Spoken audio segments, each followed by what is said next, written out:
ഓം നമോ ഭഗവതേ വാസുദേവായ.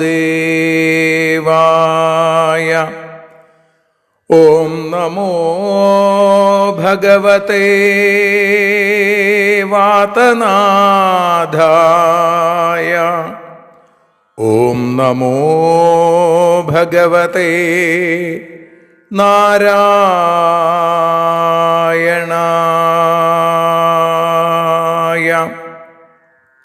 ഏവർക്കും നാരായണീയ മധുരം ആസ്വദിക്കാൻ ഒരിക്കൽ കൂടി സ്വാഗതം.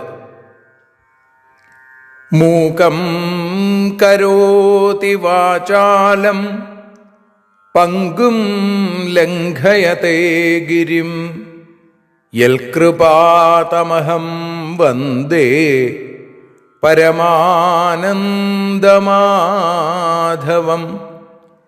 അഖിലാനപരാധാന്മേ ക്ഷമസ്വ കരുണാനിധേ പ്രസീദ മൽഗുരോ നാഥ ജനകായ നമോ നമഃ. അഖിലാനപരാധാന്മേ ക്ഷമസ്വ കരുണാംബുധേ പ്രസീദ മൽപ്രിയേ നാഥേ മാതൃരൂപേ നമോസ്തുതേ. സദാശിവസമാരംഭാം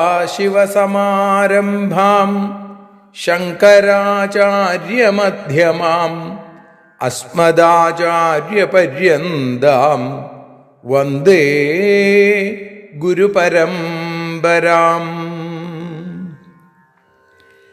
നാരായണീയത്തെ പറഞ്ഞിടുമ്പോൾ നാരായണാഖ്യനെ നമിച്ചിടുന്നു. നാരായണൻ വായുപുരത്തിലീശൻ നാവിൽ നിറഞ്ഞെന്നെ തുണച്ചിടേണേ. മോക്ഷക്കടൽ ഭാഗവതം പ്രസിദ്ധം മെല്ലെ കടഞ്ഞു നവനീതമഹോ ലഭിച്ചു. മന്നിൽ നരന്നു ഹരിഭക്തി ലഭിക്കുവാനായി മേൽപുത്തുരേക്ക് സദയം ശുഭ സ്തോത്രകാവ്യം.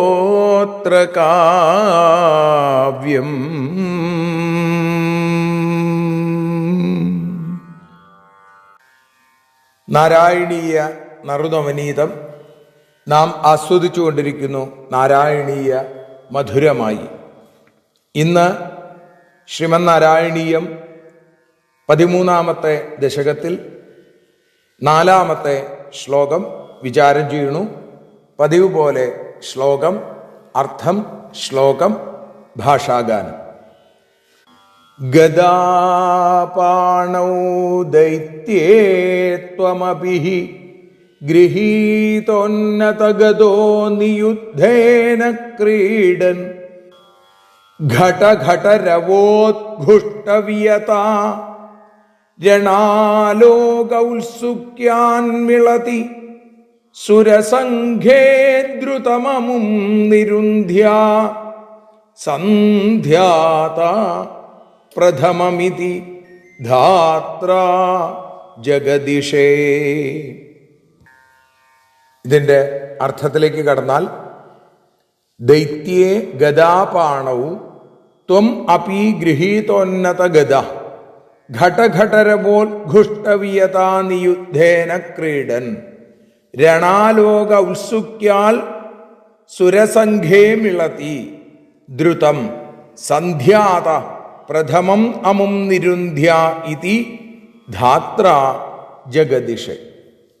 ദൈത്യേ ഗദാപാണവും, അസുരൻ ആ യുദ്ധത്തിനായിട്ട് ഭഗവാൻ ഒരുങ്ങിയപ്പോൾ അസുരനോ കയ്യിൽ ഒരു ഗദയുമായി വന്നപ്പോ ത്വം അപി ഗൃഹീതോന്നത ഗദ, അവിടുന്ന് അതെ വലിയൊരു ഗദ, മഹത്തായ ഒരു ഗദ എടുത്ത് ഘടഘടരവോദ്ഘുഷ്ടവിയതാനിയുദ്ധേന ക്രീഡൻഹി, ആ ഗദകൾ ഇങ്ങനെ കൂട്ടിമുട്ടുമ്പോൾ ഉണ്ടാകുന്ന ശബ്ദം, അതാണ് ഘടഘട ശബ്ദം. ഘടഘട രവം. അപ്പോ ആ ശബ്ദം കൊണ്ട് ആകാശത്തും ഒച്ചപ്പാടുണ്ടാക്കുന്ന ദ്വന്ദ്വയുദ്ധത്താൽ വിഹരിക്കവേ, എന്ന് വെച്ചാൽ അതിഗംഭീരമായിട്ടുള്ള യുദ്ധം. ആ സമയത്ത് യുദ്ധം കാണാൻ രണാലോക ഉത്സുക്യാൽ, യുദ്ധം കാണാനുള്ള കൗതുകം കൊണ്ട് ദേവന്മാര് സുരസംഘേ മിളതി സതി, കൂട്ടം കൂട്ടമായി ആ ദേവസംഘങ്ങൾ വന്നു ചേർന്നുകൊണ്ടിരിക്കെ ദ്രുതം സന്ധ്യാത പ്രഥമം, ക്ഷണത്തിൽ സന്ധ്യയാകുന്നതിന് മുമ്പേ സന്ധ്യാത പ്രഥമം അമും നിരുന്ധ്യ ഇതി, ഇവനെ കൊല്ലണേ, ഇവനെ വധിക്കണേ എന്ന് ധാത്ര ജഗദിഷേ, ധാത്ര എന്ന് പറഞ്ഞാൽ ധാതാവ്, ബ്രഹ്മാവ് ഭഗവാനോട് പ്രാർത്ഥിച്ചു. ഭഗവാൻ എന്താ ചെയ്യണത്? ക്രീഡൻ, രണലീല അല്ലേ, യുദ്ധം അവിടത്തേക്ക് ഒരു കളിയാണ്. അപ്പോ ആ കളി പാടില്ല, ഇവനെ ഇവിടെ നിഗ്രഹിക്കണേ എന്നാണ്. സന്ധ്യാകാലം അസുരന്മാർക്കും രാക്ഷസന്മാർക്കൊക്കെ ശക്തി കൂടുന്നാണ് പറയുക. അവരുടെ മായാവിദ്യകളൊക്കെ പ്രയോഗിക്കുക ഈ സമയത്ത്. അപ്പൊ ഇത് ഭഗവാൻ അറിഞ്ഞുകൂടാത്തതല്ല, എങ്കിലും ആ ബ്രഹ്മാവ് പറഞ്ഞു. നമ്മളും അങ്ങനെയൊക്കെ പതിവുണ്ട് അല്ലേ, എല്ലാം അറിയുന്ന ആളുടെ അടുത്തും നമ്മുടേതായിട്ടുള്ള അറിവ് പറയുന്നത് പോലെ വേഗം വേണേ ഭഗവാനെ എന്ന് ആരോടാ പറയണത്? ഈ ലോകത്തെ മുഴുവൻ നിയന്ത്രിക്കുന്ന ഭഗവാനോടാണ് ബ്രഹ്മാവ് പ്രാർത്ഥിക്കുന്നത്. ഇവിടെ ഇങ്ങനെ പ്രാർത്ഥിക്കും, പക്ഷേ ഇനി അടുത്ത അവതാരത്തിൽ, നരസിംഹാവതാരത്തിൽ പ്രാർത്ഥിക്കാൻ പോയിട്ട് ബ്രഹ്മാവിനെ അവിടെ കാണാൻ പോലുമില്ല. അത്രയും ഘോരമായിട്ടുള്ള നരസിംഹാവതാരമാണ്. ഏതായാലും ബ്രഹ്മാവ് ഭഗവാനോട് ഇങ്ങനെ ഉണർത്തിച്ചു. ഗദാപാണൗ ദൈത്യേ ത്വമഭിഹി ഗൃഹീതോന്നതഗതോ നിയുദ്ധേന ക്രീഡൻ ഘടഘടരവോദ്ഘുഷ്ടവിയത രണാലോകൗത്സുക്യാൻമിളതി സുരസംഘേ ദ്രുതമമും നിരുന്ധ്യാ സന്ധ്യാത പ്രഥമമിതി ധാത്ര ജഗദിഷേ. ഇനി നമുക്ക് അതിൻ്റെ ഭാഷാഗാനം പാടി സമർപ്പിക്കാം. നാരായണ നാരായണ നാരായണ നാരായണ നാരായണ നാരായണ രാധാ ഗോവിന്ദ. അസൂരനോ ഗദയുമായി ഓടി വരുന്നതു കണ്ടു, അവിടുന്നും ഗദയുമായി ആഞ്ഞടിക്കവേ വാനിൽ സർവദേവജനം യുദ്ധം കാണാൻ നിരക്കവേ വധത്തിനായി ബ്രഹ്മദേവൻ മെല്ലെ പ്രാർത്ഥിച്ചു.